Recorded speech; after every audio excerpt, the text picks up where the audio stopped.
First of all, we are so grateful for you joining us. I actually had seen some of your stuff previously to when we got reached out to. So I'm very excited to talk about this subject today. Jill and I do not have kids, but we are hoping to have kids in the future. We have a lot of friends who are starting to have kids or who already do. So learning more about childhood and nutrition and health and the health of the mother and how we can really best raise healthier kids is huge. And you have been a researcher now for is about 35 years, if I'm correct. Yeah. In yeah, The and math is getting difficult to calculate, but I think it's something like that. it's a long time and it's Yeah. really fantastic because I think as social media has progressed, it's becoming more talked about and mainstream, but I'm sure back in your day it wasn't as prevalent as it is now. So I'm just very curious, as you are a doctor, author, researcher, why did you choose childhood nutrition as really one of those main topics for your research over the years?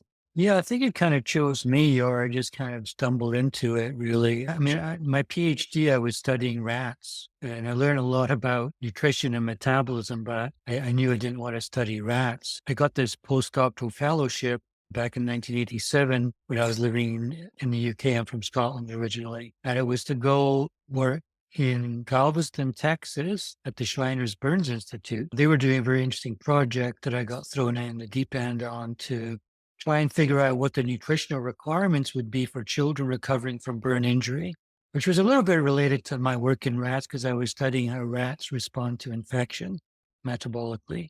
I got it really interested in childhood nutrition, and it's fascinating to me because it's a dynamic state of change. It's constantly evolving, and it was just became fascinating to try and figure out how the body knew how much nutrition it needed and what too much or too little nutrition might do to the body. So I just followed the path. And back then, like you pointed out, nobody was really too focused or concerned about excess nutrition in children or childhood obesity. It was a very fringe topic. There wasn't a lot of research on it, but some things were beginning to happen.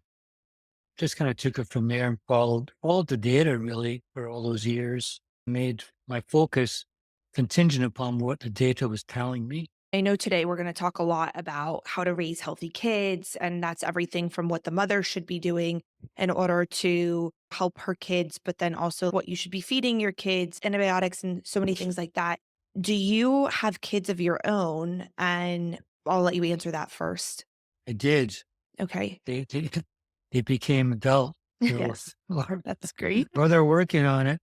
So yeah, we've been through it all. So my older daughter is a senior in college. He's will be 23 this year, which is shocking and exciting. And my younger daughter's 19 and she's a freshman in New York in college. So yeah, my wife and I are going through this new phase. We had our kids, they've gone, and now we're like, now what? So Nesters, empty nesters. Well, and we're calling it free flyers. Ah, incredible. I There you love go. Yeah. that. Yeah. Yeah. You published a book called Sugarproof. And I'm just wondering before we get into it, how many times while writing the book did you think in comparison to maybe what you knew when you were a parent raising young kids, was that something that motivated you or was that something that you frequently thought about as you wrote this book? Yeah, I mean, we were deep in the trenches when I wrote the book. My kids were probably like middle schoolers or seventh, eighth graders or something. I tell you, I was going to say that we had our issues. I think when kids are that age, especially teenagers, it's very difficult to make change. And I think for a while they thought I was their crazy dad who had crazy ideas. Or why can't we just be normal? But, what I was going to say in response to the previous question is it's really gratifying that might not have seen the full impact when my kids were kids, but it's so gratifying to see that now that they're out in the world fending for themselves, that they're suddenly realizing. I think it's hard for parents to tell their kids what to do at that age, but once they get out into the world and they're interacting with their peers, it becomes different. So both my kids are really into eating healthy and being healthy, and understand that what they eat affects not just their body, but their mind and their moods. Yeah. But yeah, W- we went through it all. What are some of those crazy ideas that maybe when your kids were much younger sounded silly, but maybe now it's either popular or they at least get why you did it? I remember one time we don't have soda in the house, for example. That's just not negotiable, but sometimes friends will come over and there's not much you can do about that, right? Or it's a special holiday and my kid, well, I remember one time my younger daughter saying, why can't I just have a Coca-Cola with dinner and be like a normal kid or something like that? Hey, I think now, for whatever reason, they kind of appreciate that. And we're not like, we weren't like super strict in saying you can never have that. It was just that we can control what's in the house and make it a safe haven from a nutritional perspective. We have zero control. We kids are teenagers and going out to parties or meeting friends or whatever. So you just have to hope for the best that they will figure it out. But now they both love to cook and they love to eat healthy. I think what probably made the biggest impact, and my kids both talk about it a lot, is not necessarily what we were eating, but that eating together was such an important aspect. You know, and not just eating, deciding what to eat and cooking together and sitting down for a meal together every day. Something I took for granted, but it made a big, I think it was a big impact. And that's something they both talk about that really cemented their belief in the importance of healthy eating. Yeah, no, that totally makes sense, and I'm sure given that your daughters are in college now, I feel like the food and the options have only become, in some aspects, better, but a lot of aspects worse, right? There's better marketing than there's ever been, and there's more options than there's ever been, and food is not cheap, right? So it's very easy to pick the less expensive option that's filled with not great ingredients. How would you describe the landscape that is feeding young children today and the food options for them in general? Yeah, well, I think the general food environment is not good right now, especially given the economic factors, the price of food, and that for many families, it's an economic struggle to put food on the table. There is a general kind of, I think it's a not too well founded. It's a bit of a myth that healthy eating is more expensive. I think in some places it can be, but I think we have to try and bust that myth and make healthy eating appealing and affordable. But it's tough to get over that perception that healthy food is expensive and cheap food is rarely available and not very healthy. I'd like to paint a picture and start with the health of the mother and how that is correlated to the health of the baby. So, will you briefly describe or explain the impact that a mother's health has on their child, even preconception and when the baby's in their belly? What are things that mothers can focus on and how important is it? Yeah, I think it's very important, even as you point out, preconception, nutrition, and preconception health are vital. There's clear evidence of what we call intragenerational transmission. So, what the mother eats during pregnancy can affect the developing fetus and eventually the infant. And it can work both ways, either from undernutrition or overnutrition. Both can have profound impacts on the eventual chronic disease risk, such as diabetes and obesity and the offspring. So stemming from both undernutrition and overnutrition, probably for different reasons. All that's to say that it's pretty vitally important that mom is eating healthy and staying healthy. From what we've seen, and again, like I mentioned, Jill and I have not had kids yet, but obviously cravings and wanting to eat whatever you have the craving of based on what week you're in or whatnot is huge. And people like to honor those cravings, whether it's fast food or any type of quote unquote junk food. Is that allowed? Or should the mother really try to emphasize higher quality foods for a majority of the time? How do you approach that in a situation where maybe a mother is like, all that sounds good to me is chicken fingers and fries, or else I feel like I will just be nauseous? For that situation, all bets are off, right? Yeah. I mean, you can't argue that. When my wife was pregnant with my first child, she had a craving for lemonade for like Uh, from a specific Mexican restaurant that I had to rush out and get, and then clear up the projectile vomit from later. right. So, it's like there's not a lot you can do about that, but Yeah. you can work around it. I don't think we're here to deny those pregnancy cravings. There's nothing much to do. But there's some important aspects of pregnancy nutrition that we know are problematic. Generations ago, mothers would smoke during pregnancy. Now we know that's probably not the best thing, or alcohol consumption is probably not the best thing. And I think the same should go for not all sugar, but excess sugar and sweeteners. And we can talk about sweeteners as opposed to sugar later on, but there's plenty of evidence suggesting that excess sugars and sweeteners during pregnancy can have negative impact. So I think that is probably something that is important to keep an eye on. When we're thinking nutrition in specific, and you said obviously it goes both ways, overconsumption and underconsumption. Let's talk about the perfect situation, if possible. Is that high quality protein, balance of carbs and fats? What would your recommendations be to someone listening to this who's like, I'm going to attempt to eat the best that I can, barring no cravings? I mean, every woman has cravings, but barring that they don't have anything that makes them unable to eat healthy foods, if you will. Yeah, I think it can be very individual depending on, so it's hard to generalize. Hmm. But if you had to generalize, I think we would be talking about minimizing processed foods, most of which, 80% of which contain added sugar. That could be pretty broad and generic. Other than that, you get into dealing with individual preferences Hmm. of what individuals like to eat or what makes them feel good or healthy. But the common thread for a lot of this is processed foods, which can have all kinds of additives and preservatives and sweeteners.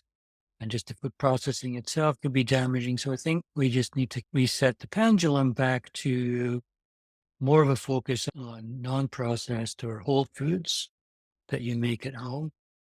You hear the phrase, well, I had it as a kid. I had fruit roll ups as a kid. I had sugar cereals as a kid. And look at me, I turned out fine. So I don't see the problem with my kids having it too. What's your thoughts in response to that? Yeah, I mean, I get it. There's a certain truth to that, but the reality is that the food processing and the food ingredients have changed dramatically. For example, for what I do, which is focus on sugars and sweeteners, yeah, there was sugars in foods, but there was probably one or two different sugars that were used. Now we have over 250 different names and types of sugar. We have the advent of high fructose corn syrup, which is a new type of sweetener introduced in the 70s. We have all these sweeteners now proliferating in the food supply. So I think it's a very different type of food environment and food processing that we have now. And just the general broad availability is very different. So I think there's lots of ways that have, have changed that kind of nullify that argument. It's a very different scenario now. Yeah, Yeah. absolutely. I'd love to dive in a little bit more, especially into the sugars and how it affects kids, especially when they're young. It probably affects them as babies differently than when they're toddlers and then in grade school. So if you could just explain that to us, that would be great. Yeah, I mean, that's one of the reasons why I ended up writing the book. Not the only reason, but one of the reasons was just a kind of a realization from our research and others that we knew too much sugar was harmful. But what I came to realize was that that impact is more harmful in kids than adults. And there's a number of different examples of that to explain why sugar is more harmful to kids than adults. And it's mostly to do with the fact that children are growing and changing and their organs are being built. And the clearest cut example I can give you is tooth decay. Kids get a lot of tooth decay, a lot of problems, and that's to do with eating too much sugar. But it's not the sugar itself that damages the teeth. It's the fact that the sugar lingers in the mouth as kids eat more often. But more than that, it's bacteria in the mouth that feed off the sugar that produce acid.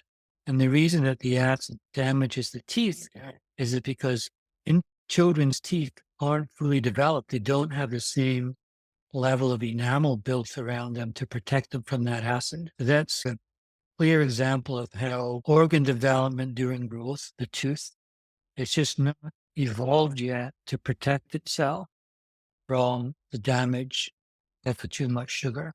Mm. Another example would be the gut microbiome. I know you're all into gut health. So we know the gut microbiome is important for health. And I'm sure your listeners know that too, because I assume you talk about that a lot. But that gut microbiome, as I'm sure you know, is also evolving during childhood and can be totally modified by what kids are eating. And once it's established, it's established. So we've done research recently to show that sugars in childhood can change the profile of the development of the gut microbiome that will then have a later impact on health.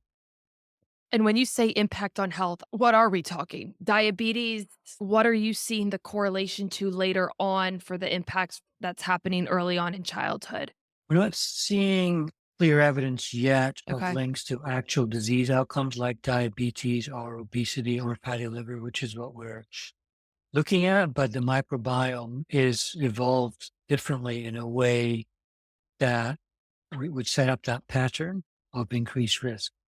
Some evidence for increased risk of more rapid weight gain and obesity, for example, that is something that we have found. We're also looking at brain development, how sugars in early life modify the gut microbiome in ways that might impact cognitive development. Yeah, that is something that we really wanted to talk about is sugar and cognitive development, but I'd like to scale back at just a teeny bit and talk a little bit more about added sugars and that impact on children. You could go extreme here, but is it safe to say that kids under a certain age really shouldn't be consuming any added sugar? Or is there a limit? Or what's the tolerance? What have you seen through your research? Yeah, well, so just to clarify, we're talking about added sugars, which is the sugars added to food during processing. The evidence is pretty clear on that now to the point that the dietary guidelines for America recommend zero added sugars for infants up to 2 years of age. And that's pretty new. That was in the last dietary guidelines from, I think it was 2020, was the first time they had made that recommendation. That's based on pretty new evidence. We also talked about that in the book. I think the new dietary guidelines will retain that.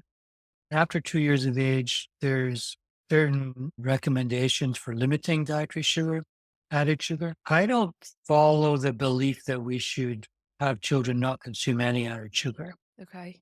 I just don't think that's reasonable or sustainable and potentially can backfire because children will rebel against it. And frankly, takes some of the pleasure out of eating, right? I mean, there's a certain pleasure factor involved with eating Yeah. that we all should enjoy. So we want to be careful not to disrupt that by being too limiting. The recommendations that do exist do have a recommendation for added sugars.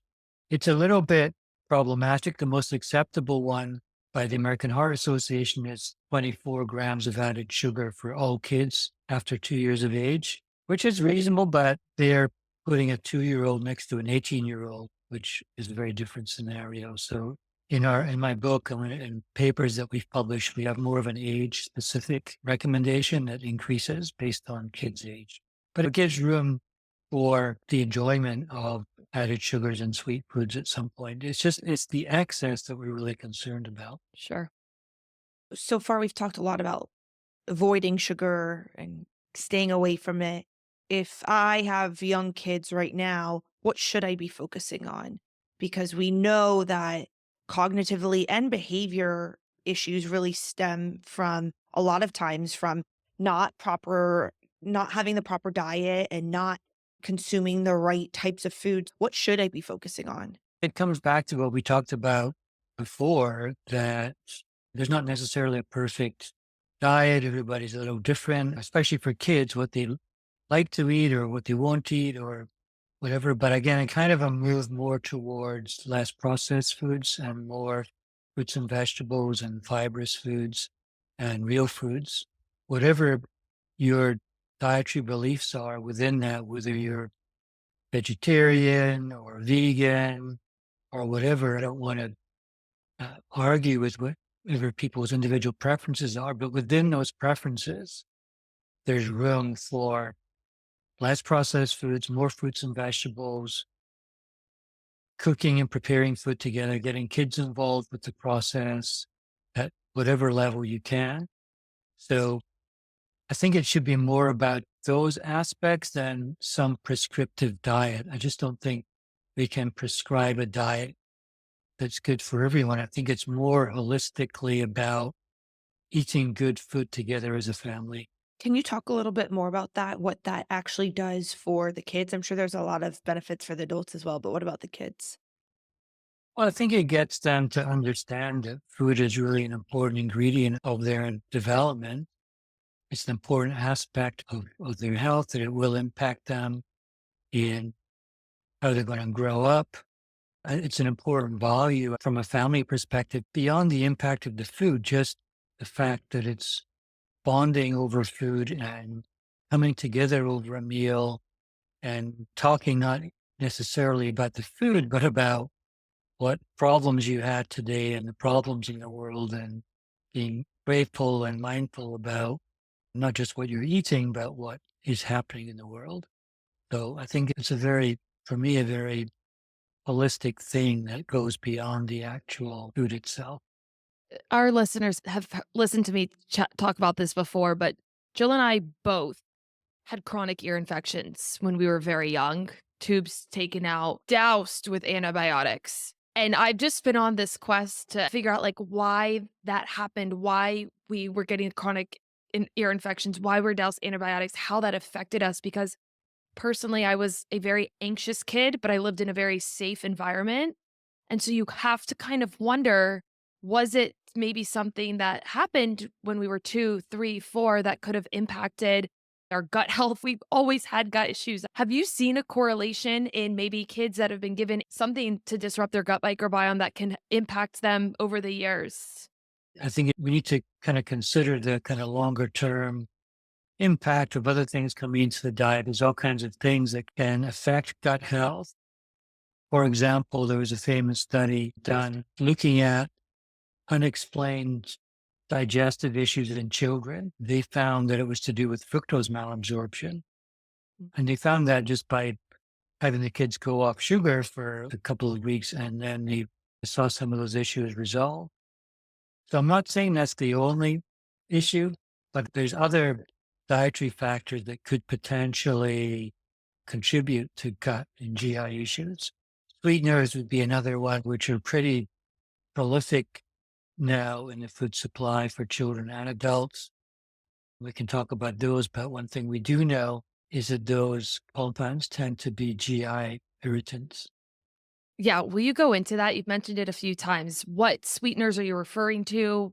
Can you just elaborate a little bit more on that? I'm referring to all sweeteners that aren't sugar. So non-sugar sweeteners could be artificial or could be natural. I think the natural sweeteners like stevia and monk fruit often get a free pass because people say, oh, they're natural, they must be okay. But they're still compounds that are extracted from nature that are ingested.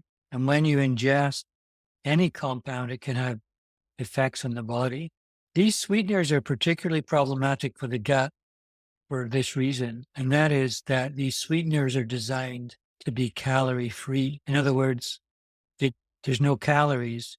And the reason there are no calories is because they're not absorbed by the body. The most common sweetener, for example, is sucralose, which is sugar treated with chlorine. It's much sweeter. Yeah, I chlorine. was like, did It's you say much that right? sweeter. Yeah, yeah. It's not a lie. It's true. You can look it up. It's chlorinated sugar. On the one hand, it's great because it's sweeter than regular sugar, but on the other hand, it's not absorbed by the body. So if it's not absorbed, what's happening to it? It gets stuck in the gut Right. and gets broken down by the gut microbes and then disrupts the gut microbiome. So that tends to be true for all of these sweeteners because they get stuck in the gut, they're not absorbed. That's just one of the problems that concern me. When you say that sucralose is combined with chlorine, that to They me take they sounds take the sugar molecule and then they knock off some of the residues and put a chlorine in its place. like something we shouldn't be putting in our bodies in high volume, right? Right. Okay. Yeah. Yeah. I mean, I get sometimes I understand that there's pieces of science that make things safe that to the naked ear, if you will, don't sound good. But to me, as just a normal listener, that raises some alarms. Like, if that's the type of sugar I'm consuming, I don't think I want that in my body on a day to day basis. Is that a fair assumption to make? Yeah. Absolutely. And I think that is something that I'm on a quest to communicate to the public because everything that we eat is some type of chemical that affects the body in one way or another. So, now we've been successful with red dye, right? That's also doesn't Right. sound like something we should be eating, right? Right. Just And trail. finally, we're getting some traction on that. Yeah. But I think the next level will be these other preservatives would be another thing. They're added to food sweeteners. These are all chemicals that we're putting in our body that are going to be doing something in the body. I know that another one that we see, especially when it comes to gut health, that is a major red flag is ACE K. Would you say sucralose, ACE K, are there some that are worse than others? Or would you say that at the end of the day, they're all right next to each other when it comes to, I don't want to say the dangers because I don't want to create any fear, but any, I guess for a lack of a better word, are they in the same level of danger or avoidance that we want to have? Yeah. They are all different chemically. So ACE is a very different structure Mhm. than the chlorinated sugar, sucralose, but they all kind of work in a similar way and have the same problematic effects on the body. Mm. ASK, other than I do want to mention stevia and monk fruit because Right. they get a little bit of a free ride. Sure. But monk fruit is not like we're chopping up monk fruit and putting it in our food. Monk fruit itself is a very bad tasting fruit. It's a chemical purified out of monk fruit called mongroside A. That's a chemical that, and to make matters more complicated, most commercial monk fruit is actually erythritol, which is another sugar alcohol, which also can be damaging to the body. But they all, for different reasons, because they're all different structures, have an impact on the bodies. The other kind of surprising thing is that you do in the long term, they don't really deliver on their promise. You drink a soda made with ASK or sucralose, yes, you'll consume less sugar and less calories at the time of consumption. But research studies show that over the long haul, let's say over the next week or 2 weeks, studies actually show, and this is true for children and adults, that you end up eating more sugar and more calories. So they don't always deliver on their promise of maintaining a lower calorie consumption or a lower sugar consumption. It's really interesting. Well, now I might have to go toss my monk fruit based on what Yeah. you're saying. Jenna Well, uses it in her coffee. Yeah. well, I would say take a look at the monk fruit ingredients. It might actually just be mostly erythritol. It's by this company, I think it's called Smart Monk or something like that. I think there's no erythritol in it. You're saying It we might don't be. It's want not. you want It, pure monk fruit? ideally, yeah. Okay, I'm pretty sure it So is. it's not not all commercial monk fruit Right. contains erythritol. Okay. But then I would say, like, how do you like the flavor of your coffee with the monk fruit? Does it affect the flavor for you? It's okay. It's too sweet, and I know it is. Yeah. Jenna doesn't Uh, really drink It coffee. Jenna drinks milk and sugar with a Oh, coffee I'm the beater same. too. Yeah, Yeah. I'm just exactly the same. Yeah. I'm such a lightweight. That's why I stopped drinking coffee because Oh, I did used you? to just add so much milk and so much sugar that, you know. That's me. So now I just ask for like half a shot or something. Yeah. There you go. But Gets the job done. Yeah. gets the job done, yeah. Right. But Um, sometimes I'll put, I would say to you, which is what I do. I mean, full disclosure, Yeah. I'll put a little bit of sugar in there. It's not Well, like my kids told me it's not going to kill me. Like a yeah. little bit, like that's what they told me, and it's true. yeah. I And I'll enjoy the taste a bit more, and that's what it's all about. I've kind Mm, of I don't want to go too deep for our listeners, but I just want to mention something. I've been diving a little bit more into metabolic health and the different types of sugar. And it seems that based on what just pure sugar is, actually is better for you than certain things that you are explaining. A lot of people used to think for a long time that agave was the better, healthier version. But really, agave, it's purely, is it fructose? 90% Yeah, fructose. which is, like, way not what you want. Like, you're better off just doing a tablespoon of sugar, but I know I'm going on a tangent, but I think I'll make it full circle. It's interesting because I think we've been told so much of, like, I've gone sugar-free, so I've put in all of these other additives in, and what you're saying is none of those get a free pass. They all have their own No, issues. I think and they you well, they and I think for most people they alter the taste in a negative way. So Yeah. at least it does for me. So you know what I did the other day? What? I took some milk and I blended some dates into it, Mhm. and now I just use that to make a hot drink. So Oh, that's a great I idea. I actually just made I like a golden milk every once in a while with Yeah. turmeric. Yeah. So I just took my milk, I blended some dates in it, left it in the fridge, and then I just warmed that up and put a little bit of turmeric and pepper in there. Ooh. So there's date doesn't that sound good? It actually Yeah. tastes good. So Dates and are making their way into popularity right now. yeah, and it doesn't need a lot Yeah, of sweetness, the natural sweetness, and it's a natural flavor, not some type of kind of weird processed flavor. So right. I want to try and kind of get this message out that it's better to like use a little bit of sweetness than use an alternative fake sweetness. You know what's funny is that has been my mindset always, and I've had no science or data to back it up, but it always just felt right. And now that you have confirmed that for me, I feel even better spreading that message. Because I personally find that a tiny bit of real sugar really goes a long way. I think it does. You can add a little bit and get a good effect, but another trick I would say is if you're baking something, I, again, full disclosure, I made a cake last night. I like fruit loaf. Mhm. I made a fruit loaf last night. I just had some of that actually with my turmeric, but just use a little less sugar. So the recipe calls for a cup of sugar. Use 3/4 of a cup of sugar. It's more than likely not going to impact the baking, crystallization, or anything like that. It may even end up tasting better because if you put too much sugar in it, all you taste is the sugar. Yeah. Mm, Whereas if you use less, it gives a chance for the other flavors to shine. Mm. yeah, But absolutely. I pulled something from your Instagram going back to children.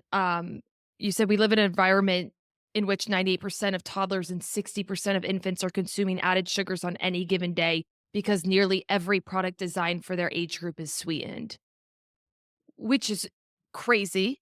But as we see, right, whatever prepackaged snacks, but fruit juices. I mean, the addition of sugar to something that's already sweet. What is your best recommendation for moms and families when it does come to all of these additives? I mean, obviously, I understand that your recommendation is to prepare more foods at home and to cook. Is it just finding little areas in which you can find something with less sugar or have the more natural option of orange juice instead of the added sugar one? Do you have your best recommendation that maybe you've written in your book or something like that for families? Yeah, I mean, we have several chapters just on that because I think it depends exactly what you're talking about. So Yeah. I mean, it doesn't. What I'm saying does not mean to say you have to go out and like just cook every Yeah. single meal and snack, right? Yeah. And there's easy fixes. Like for juice, for example, if your kids love juice and you don't want to take away from them, you can just dilute it a little bit, right? Their commercial juices are just way too sweet. And so you can dilute it and that saves money too. If yogurt's your thing, buy a plain yogurt with just milk and cultures and same principle with your coffee. Just add to what you want, blend a date into it, smash a banana into it, even add a little bit of your kid's favorite jam into it to give it a strawberry jam flavored yogurt. That way, you know exactly what's going in there and you can control it and it's not crazy sweet. So there's little kind of tricks and fixes to just try to get around this.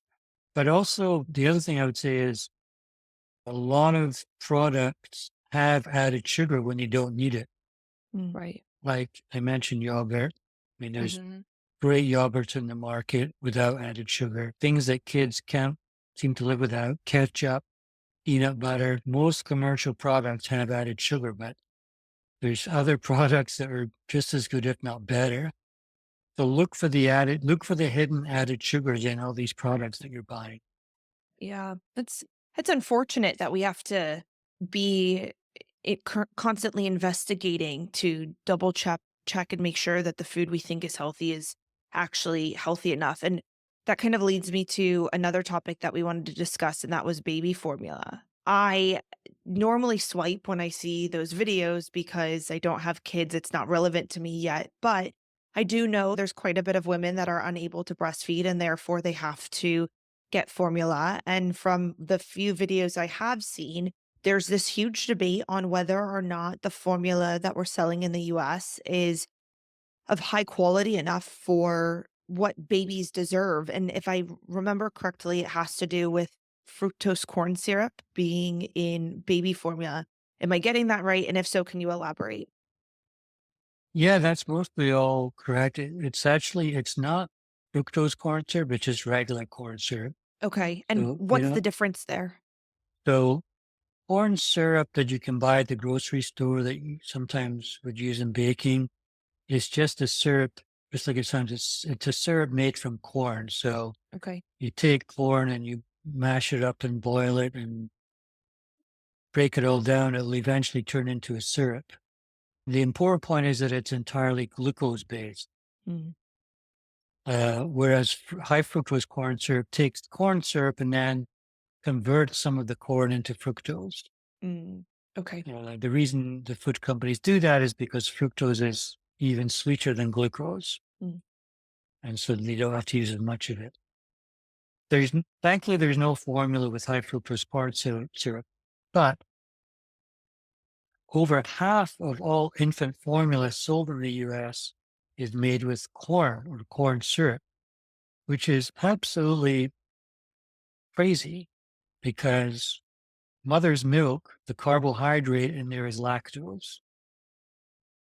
Lactose is a sugar composed of glucose and another sugar called galactose that get joined together, and that's lactose.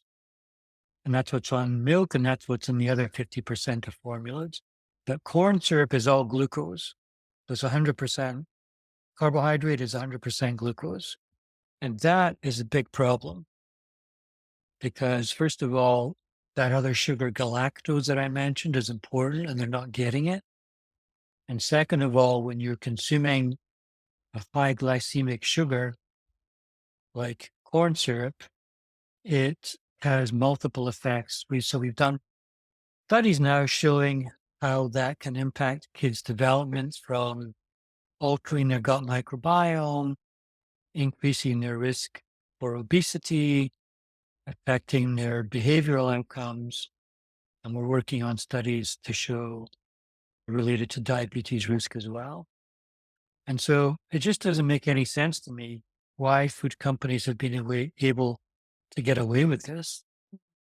And the reason they get away with it is because they say that they've developed these products for kids who are lactose intolerant. But the research shows that babies don't have lactose intolerance. And even if you were, here's the kicker, even if you were lactose intolerant, would you drink corn syrup instead of milk? Not No, personally, no. No. absolutely no. Nobody would agree to that, but we're, Right. we're asking babies to do it. Right. Doesn't make any sense, does it? No. And also too, I think Jen and I talk about this on the podcast quite a bit. There's then been a lot of dietitians that have come back and said, well, being fed is what matters. As long as the babies are being fed and they're getting some nutrients, it's better than nothing. And I think what you're trying to say is like, well, yeah, probably, but why are we doing this to our babies in the first place? Have you seen certain brands really stick up for the integrity of the ingredients in baby formula, or do you feel like there's not many options out there that are high quality? No, there's definitely options. I mean, most of the major, or all of the major formula companies have options. They're just marketed as different things. So there's regular formula versus sensitive formula, for example. WIC, that provides formula for a vast majority of lower income families, has options, but those options all include a corn based formula. Mm, And yeah, of course, I can't argue with that. Of course, it's nutrients and it's okay, but we can do better. Like, why would we compromise the health of our kids when there's readily available other options that are much more similar to breast milk? There's no corn syrup in breast milk. It, it's not equivalent. Okay, so if you're a mother and you're unable to breastfeed, when you're looking for formula, what are you looking for? Are you looking at the back of the formula cans or bottles or whatever, and you're like, "Okay, check, no corn syrup." What should moms look for? Yeah, unfortunately, the way that the labeling regulations work, you have to look at the ingredient list. Okay. So, for reasons that I do not understand, formula is exempt from having to label added sugars. So, now we have this new nutrition label, not new, it's about 5 or 6 years old. You pick up a pot of yogurt and you can see there's a line for added sugars, right? Mhm. There's formula doesn't have to do that. Interesting. I know it doesn't make any sense. So what moms have to do is look at the ingredients list. And the easiest thing I would say is look for lactose. mm, Lactose should be the first ingredient Okay. and not corn. Like in most of these formulas, corn syrup solid or corn maltodextrin or some other derivative of that word would be the first ingredient. I would try to avoid those. Great. Okay, that's awesome to know. I'd like to talk about something that you have experience in and research in, and that is non-alcoholic fatty liver. And if you could, for those who do not know, explain it. And then I'd like to talk a little bit about the fact that it's on the rise, and it's on the rise in kids. It's on the rise in more vulnerable populations. And so can you explain what non-alcoholic fatty liver is? Yeah. So that is to do with when the liver accumulates fat inside the organ. So fat begins to infiltrate inside the cells of the liver organ. So in a way that makes the liver unable to do its job. So the job of the liver is equated to being a giant filter. So everything that the body absorbs from the gut, all the breakdown products get filtered through the liver, and the job of the liver is to say, nope, that's a toxin, that's a toxin. I'm not going to let that be processed into the body, and so it eliminates it. If the liver can't do that job, then there's a big problem because it can't filter the blood that's coming in. This has become very relevant for kids and adults because it used to be that the most common form of liver disease was alcohol related liver disease because alcohol can damage the liver. But now the most common form of liver disease is non-alcoholic fatty liver disease. And the non-alcohol is sugar, Mm. mm, and in particular fructose. The only way the body can process too much fructose is by taking it up in the liver, and the liver converts it to fat, and that fat can get stuck in the liver, and that's how you can get fatty liver disease. Interesting that they don't call it sugar fatty liver disease, right? It Yeah. would make more It sense. I mean, I think there's still a little bit of debate over that. In Mm. fact, they just changed the name to it's not called non-alcoholic fatty liver disease. It's called metabolic. I Mm. don't agree with it because it's so complicated. Mhm. Metabolic associated steatotic liver disease, Oh, MASLD. Like, what does that mean? yeah. It's almost like if you get it, you're gonna get tricked. You're not even gonna know Right. what you have. Yeah, but the evidence is pretty clear. Like, if you study, I mean, this has been shown in kids with fatty liver disease, kids who have too much fat in their liver, when they went off sugar, even for just a week, the liver was able to rid itself of the excess fat. I wanted to bring it up because it's really kind of scary and unfortunate to hear.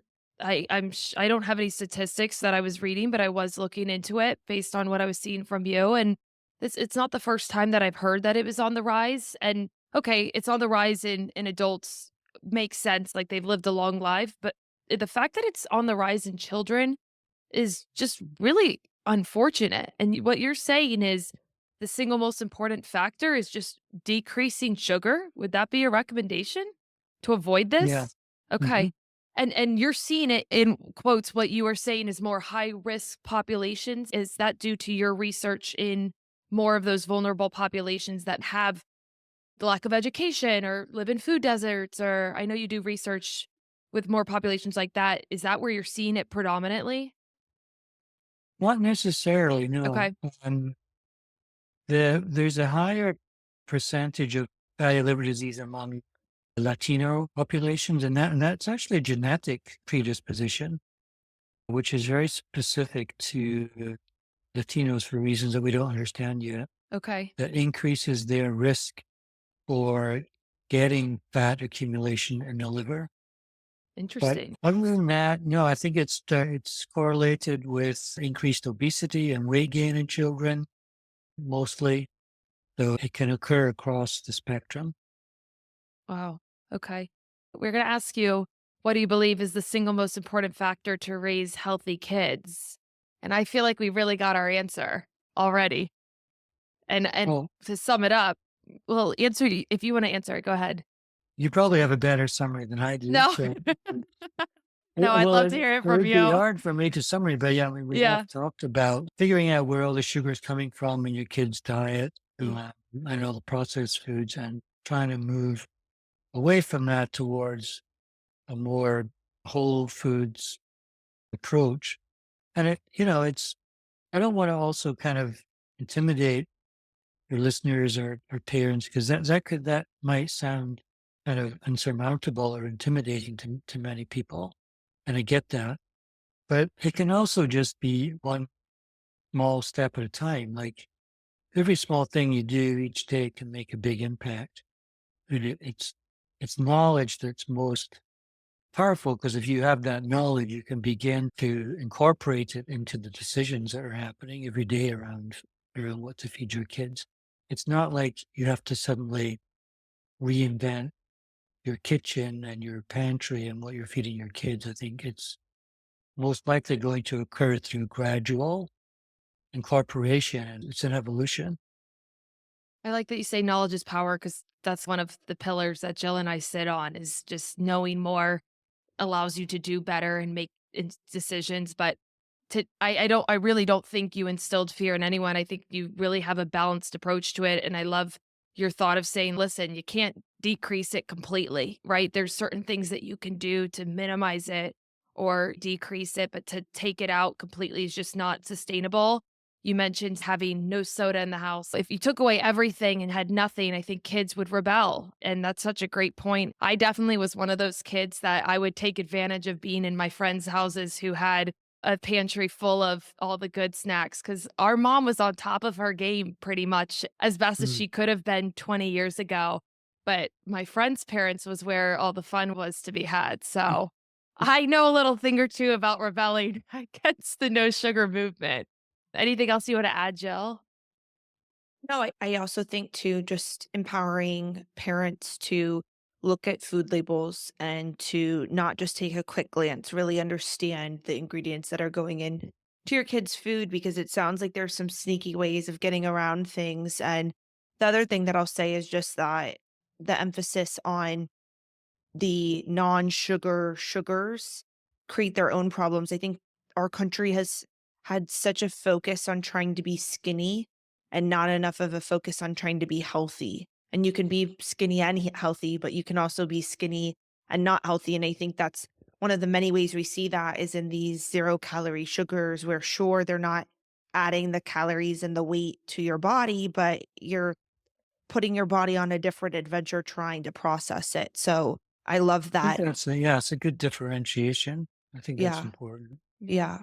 Yeah, sure. So whether you have kids or not, I think this is a very helpful conversation to have. And I have a few friends that are either pregnant or just had kids. And I feel like sending them Sugarproof is a nice way to help them get started on that journey. Although I know, and I'll say, I think with social media, it's been helpful. My friends are very health conscious, but I think sometimes health conscious makes you feel stuck because you're aware of maybe some of the problems, but you don't know how to find the solution. So I think resources like Mm, your book, mm. Sugarproof, are incredibly helpful because it gives you the next step, which is okay, and then so instead do this. Because if you say don't, and you don't say do, then people just get stuck and they panic. That's great. And so, just obviously, we mentioned your book. Where else can people find you? Website and Instagram? Will you share your handle and website for us?